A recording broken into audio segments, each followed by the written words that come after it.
Here we have Zingiber otensii. Beginning to send up a lot of flowers, quite a few under there.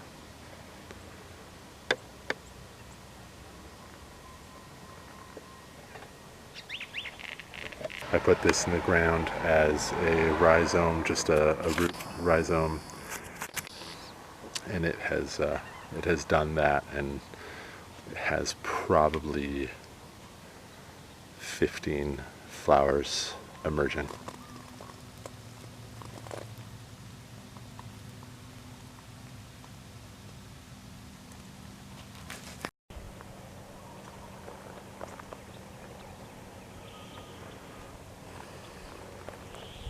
This is just starting to flower as well.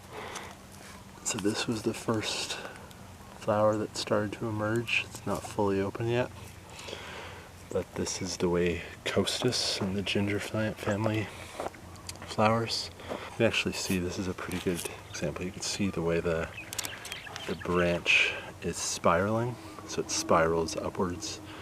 I think Costus are called spiral gingers.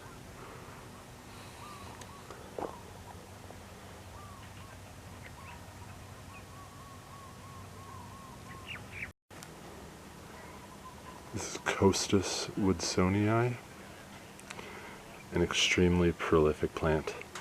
So this went in as one single plant.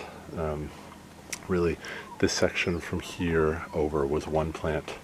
When I put it in the ground, I divided it. It came in a 3-gallon pot, and it has just non-stop flowered and grown like crazy.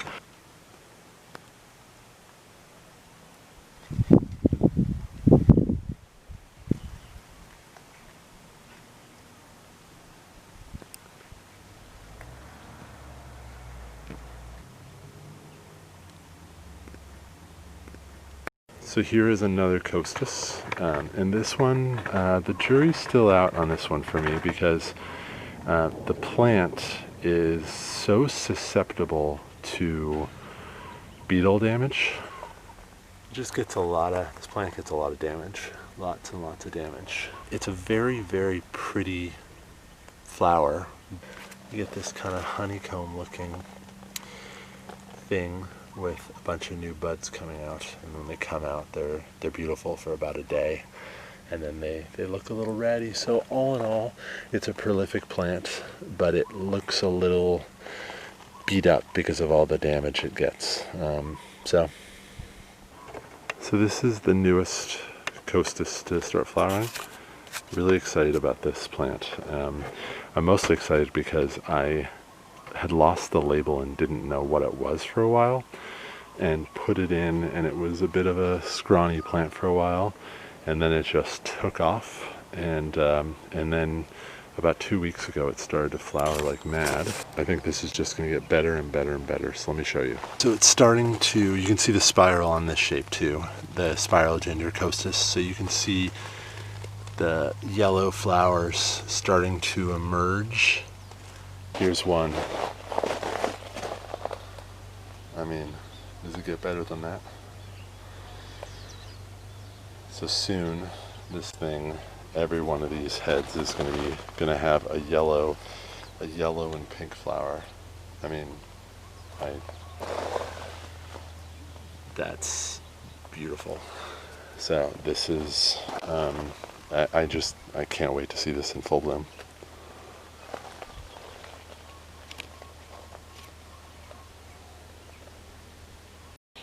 So this is known as the blue ginger. It's actually not a ginger. It's not in the ginger family, but it's called blue ginger.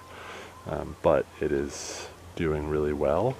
I took one plant again and divided it in 2 pieces. So that's one part, and then that's the other over there. So really doing well. It took a few months for it to do much of anything, and then once the roots got established, it really went crazy. Absolutely beautiful flowers. The display, so really glad I put it in.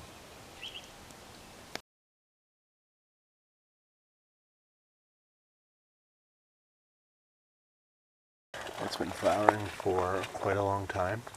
When I first put this in the ground, it took a lot of damage. It took a lot of beetle damage, and then as the plant started to adapt and I think get stronger and healthier, the new growth has looked much better. So this plant is looking really good now.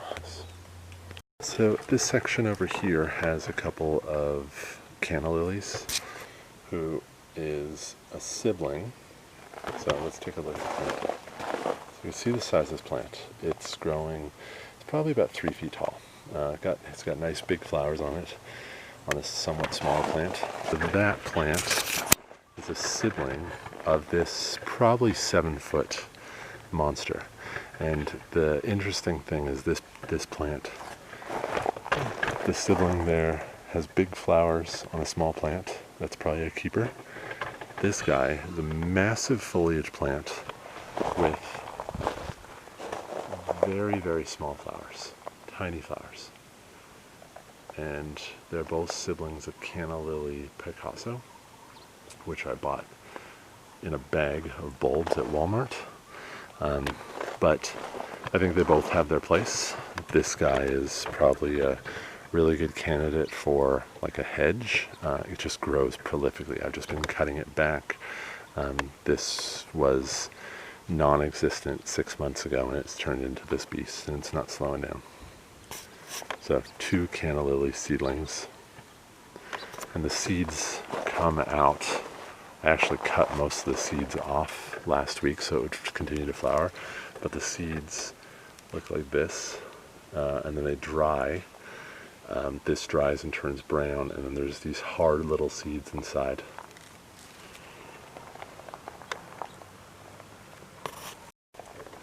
So this is a dwarf Cavendish banana, and it is starting to produce some bananas.